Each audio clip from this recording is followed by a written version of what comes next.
Hoje já estamos registrando o boletim aqui na Polícia Civil. Vou jogar aqui no Tamo junto, obrigado aos policiais que ajudam. Tem jeito não, vai ser no primeiro turno. Muito grave. Vamos lembrar que o ex-presidente Jair Bolsonaro quase perdeu a vida, literalmente, por alguns minutos, né? Se o resgate não chegasse a tempo, questão de 1 ou 2 minutos, ele teria perdido a vida. Então, há um precedente no Brasil, que foi a facada em Jair Bolsonaro, e, novamente, aparentemente, essa situação aí se repete. Algo muito grave, muito tenso da situação política atual, talvez um sinal do tempo que a gente vive, um tempo muito sombrio. Piperno, como é que você vê essa possibilidade de atentado contra um candidato, no caso Pablo Marçal? Isso é um péssimo sinal. De fato, eu sugeriria a todos os candidatos tomarem muitos cuidados, uso de coletes, todo mundo. É uma campanha que se fala abertamente de envolvimento do crime organizado. Veja, há inclusive um dos candidatos, enfim, o apresentador da Atena, que é um quanto mais crítico desses bandos todos, dessas organizações criminosas. Então é óbvio que ele também se torna um alvo, pelo menos presumível, né? Então, eu acho que os candidatos têm que tomar, sim, todos os cuidados, e isso não é, assim, discurso jogado ao vento, não é. A gente está enfrentando uma situação, de fato, muito crítica. Fala, Segré.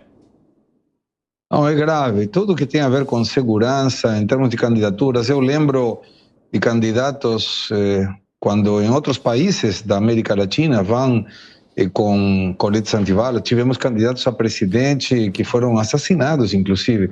É uma situação muito grave, não dá para deixar passar. Lembro o próprio candidato na época, Milei, andava também com colete antibala. A justiça tem que intervir para a segurança de todo mundo, e fica a reflexão, né? Como a política se confunde sempre com a bandidagem. Ô Zé Maria Trindade, como é que você vê a possibilidade da campanha eleitoral aqui em São Paulo escalar para esse tipo de situação, com o risco de um atentado a um candidato? Eu vejo com muita preocupação. Essas coisas são patamares, né? Quando aconteceu a facada contra o ex-presidente Jair Bolsonaro, né? E realmente ele escapou por pouco, correu risco de vida. Para muita gente que diz que não foi bem assim, foi muito problemático, foi um milagre quase.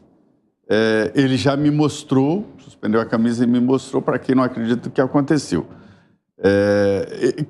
Cada um desses atos são patamares que mudam a vida do país como um todo. Eu tiro essa conclusão porque, por exemplo, quando eu cheguei aqui em Brasília, você entrava fácil no Congresso Nacional. Era considerada a casa do povo, simplesmente você entrava. Existiam ali lugares como plenário e tal que você não podia entrar, né? Só com credenciamento. Mas agora o rigor é absoluto, com detector de metal e tal. Por quê? Essa nova cultura do mundo, né, que antes era só em alguns países, como os Estados Unidos, que agora está se instalando. Eu fui já há pouco tempo nos Estados Unidos. Para se entrar num prédio público lá é uma complicação. Mariners olhando, detectores potentes e detalhados de metal, análise do que está entrando em todos os prédios públicos. Isso é um desgaste muito grande, isso é caro, é um dispêndio de segurança, é caro, intervém inclusive na segurança, na intimidade das pessoas, né, cada vez mais, inclusive em comunicação. E quando eu vejo um ato assim, é aquela minha previsão de que a coisa vai se apertando. Então, hoje, candidato à presidência da República, tem uma equipe da Polícia Federal em cada candidatura, cada candidato, uma equipe muito bem treinada, muito bem, vamos dizer assim, integrada com o candidato, e o candidato não faz nada se não comunicar a segurança, inclusive com antecedência, para programar onde ele vai, colocar pessoas para tomar ali informações de inteligência para saber quem vai e quem não vai. Enfim, a vida está nos levando exatamente para essa complicação. Candidato a prefeito de São Paulo não pode mais andar sozinho. Ele tem que andar com a segurança reforçada e vai ser cada vez mais. Até chegarmos, senhores, ali numa cidade do interior, onde um político, prefeito, candidato a prefeito, vai andar com segurança. É triste ver e verificar que é uma realidade que cresce.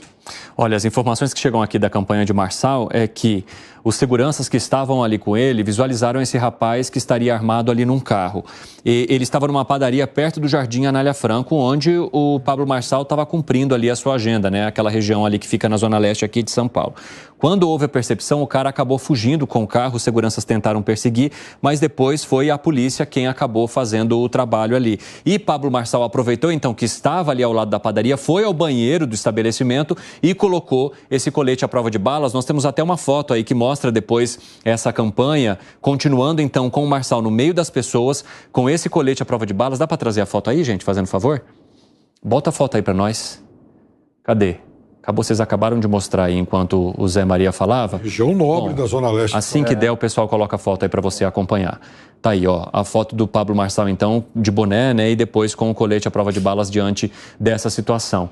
Ô, Alangani, eu quero saber de você o que a gente tem de prestar atenção agora numa campanha eleitoral que pode oferecer esse risco, porque o cenário ele está muito beligerante ali no discurso, né? Há um ataque muito grande entre os candidatos nessa tentativa de melhorar nas pesquisas eleitorais, etc. Mas quando se chega a um caso como esse, com a possibilidade de atentado, né? É claro que as investigações agora têm de mostrar quem seria esse rapaz, por que ele estava lá, como que tudo isso aconteceu.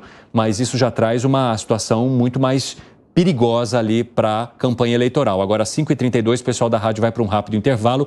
Daqui a pouco espero vocês, não saiam daí. Nas outras plataformas, seguimos. Fala, Gani. Sem sombra de dúvidas, né? Mesmo antes desse atentado, a gente já dizia que a eleição aqui em São Paulo virou um caso de polícia, né? De muito trabalho para os advogados, menos para os marqueteiros e mais para os advogados. E agora, literalmente vira um caso de polícia. Então, não só Pablo Marçal tem que tomar todos os cuidados, porque foi alvo, mas como todos os candidatos, né? É uma situação absolutamente grave e tomara que isso não seja algo ligado ao crime organizado, porque é algo que a gente também fala muito nesse programa, de que o crime organizado está se infiltrando na política, em instituições de Estado, né?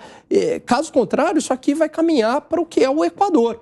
Então, a gente espera um mal menor, se é que dá para falar assim, de que seja algum maluco isolado que tentou cometer esse assassinato do que algo premeditado pelo crime organizado. Mas, de qualquer modo, tentar tirar a vida de uma pessoa é algo absolutamente inaceitável. Fala, Piperno. Não, eu concordo com o que o Alan falou, né? Tirar a vida de alguém é algo, enfim, criminoso. Então, por isso que eu acho que a segurança tem que ser muito intensificada. O Alan falou do Equador, na última eleição mataram um dos candidatos a presidente. Em outras regiões do Brasil, a gente de vez em quando vê aí políticos, candidatos e tal, também sofrerem, enfim, atentados, receberem tiros e tal. Esse negócio é muito perigoso. Agora, eu também estou aguardando, eu quero aguardar as manifestações da polícia, né? Da segurança pública. Porque eu sou alguém que desconfia de tudo. Principalmente se tratando de alguém que se propõe até mesmo a ressuscitar mortos, né? Fala, Segré. Não tenho muito mais a agregar o que falaram os meus colegas aí, Evandro. A segurança tem que ser fundamental. Lamento muito que quando uma pessoa, um civil, um cidadão quer entrar na política tenha que correr risco de vida para poder colocar projetos e trabalhar para o povo, não? Independente de quem seja o candidato, não estou falando de um ou do outro, todos eles levam propostas e o eleitor é que escolhe qual é a proposta que melhor se identifica com esse eleitor. Mas ter que usar colete à prova de balas, sinceramente, é uma situação bem extrema. Sim, eu até estou em contato aqui com a equipe, né, do Pablo Marçal para entender bem como aconteceu lá a situação e quais serão os próximos passos a partir de agora, né, para a identificação desta pessoa e monitoramento também dos próximos atos que Pablo Marçal fará aqui na capital paulista. Falando dele, A campanha, na verdade, agora eu vou falar de uma outra situação, que é a multa do Pablo Marçal. Vamos colocar aí, né? O candidato, o Pablo Marçal, ele foi multado pelo Tribunal Regional Eleitoral em R$30 mil por propagar fake news do seu oponente Guilherme Boulos ali nas redes sociais. Segundo informações da Justiça, exatamente por conta daquele insulto que ele fez em termos do uso de drogas, né? Até houve uma reportagem da Folha de São Paulo trazendo que a pesquisa que Pablo Marçal e a equipe tinham feito era de um homônimo de Guilherme Boulos, que era o Guilherme Bardawil Boulos, que é um candidato pelo Solidariedade a vereador aqui de São Paulo, e não o candidato Guilherme Boulos, prefeito, que está tentando a prefeitura aqui de São Paulo. E por conta disso, a Justiça Eleitoral fala que é inaceitável uma situação de insulto pessoal que estaria sendo conduzida, então, por Pablo Marçal ao fazer essas acusações sobre o uso de cocaína a Langani. A decisão é correta, porque se você faz uma declaração como essa, né, você tem que provar o que você está falando. E ele não provou. Se ele não provou, e é uma imputação muito grave, né, falar que alguém é viciado em cocaína, configura-se algo como calúnia, né, injúria, calúnia ou difamação, inclusive é algo penal. Então, nesse sentido, ele deveria ter apresentado as provas. Como não apresentou, configurou aí como uma calúnia, a decisão da Justiça é correta. Fala, Piperno. Houve uma mentira, a decisão entrou a Justiça entrou em campo rapidamente para punir isso. A decisão da Justiça está correta. Aí, fora do âmbito da Justiça Eleitoral, o Boulos, que se considera, que obviamente foi atingido, que tome as providências, enfim, devidas. E o homônimo, o candidato a vereador, veja, ele realmente teve um caso, um envolvimento com o tema mais de 20 anos atrás. Também... Que foi com maconha, inclusive. Foi, exatamente. É um assunto. Ele explicou que foi uma irresponsabilidade de jovem, que agora não tem mais nada disso, que ele tem a família dele, a empresa aqui em São Paulo, enfim. Mais de 20 anos atrás. Então, veja, eu acho que foi uma acusação muito leviana, para não dizer irresponsável. Ô Zé Maria Trindade, como é que você vê essa decisão da Justiça, hein? Eu acho que essas respostas em multas da Justiça Eleitoral, elas não funcionam muito bem, né? O estrago que se faz com mentiras numa disputa eleitoral é um estrago muito grande. E não pode, eu nem sei como medir isso em multas. Isso foi muito usado na eleição do ex-presidente Jair Bolsonaro, lá a disputa, e que as multas eram insignificantes e valia a pena e vale a pena atacar o adversário político e recebendo multas que a campanha pode bancar. Ainda mais agora que o partido político recebe dinheiro público, pode pagar essas multas. Para você ter uma ideia, dinheiro público pagando as multas. Eu acho que é uma punição pequena diante de graves ameaças. Eu acho que não foi exatamente um caso de condenação de grave ameaça. O Marçal poderia simplesmente dizer, olha, houve um equívoco e pronto, né? Eu acho isso mais importante do que lidar com multas, porque em alguns casos, e esse é um, né, uma multa vale a pena para a campanha, né, considerando o tamanho de estrago que se pode fazer uma mentira ou mesmo uma fake news para atrapalhar o candidato. Nós precisamos voltar a acreditar nas pessoas, precisamos voltar a lidar com a verdade em todos os sentidos, pessoalmente ou através da internet. Fala, Segré. Quanto vale a honra de uma pessoa, Evandro? Não me parece que vale R$30 mil. E a família, os filhos do Boulos. Eu não estou nem aí se é Boulos, Marçal, Nunes, Datena, Tabata Amaral, Maria Helena. Não interessa o nome de quem, mas alguém acusou outro alguém de uso de cocaína. O fato de usar cocaína atribui a um contato com o narcotráfico, porque a cocaína não é vendida em padaria. Então, eventualmente, quem está usando comprou de alguém que está no narcotráfico. Esse honor, essa honorabilidade e o dano moral não pode ser cotado em R$30 mil.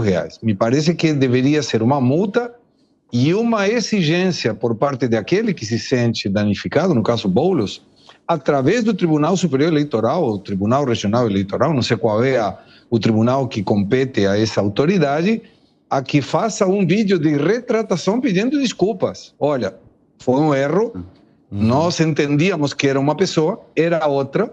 Essa outra, inclusive, não tem vínculo com cocaína, foi um caso de 20 anos atrás. Explicar, e que, perdão, e que a pessoa, Boulos, nesse caso, que se sente danificada, possa utilizar esse material para divulgar perante a população, dizendo, fui acusado, foi um erro, aqui está o pedido de desculpas de quem me acusou. Isso seria até, do ponto de vista moral, muito valioso por parte de quem cometeu um erro de acusar outro alguém e era uma acusação infundada. Não é 30 mil reais que cobre o honor de uma pessoa. É interessante esse tema que você jogou aqui, o Gustavo Segré. Inclusive, o juiz ele traz a seguinte menção: o requerido ultrapassou os limites do questionamento político. A postagem em redes sociais é um mecanismo bilateral com contraditório.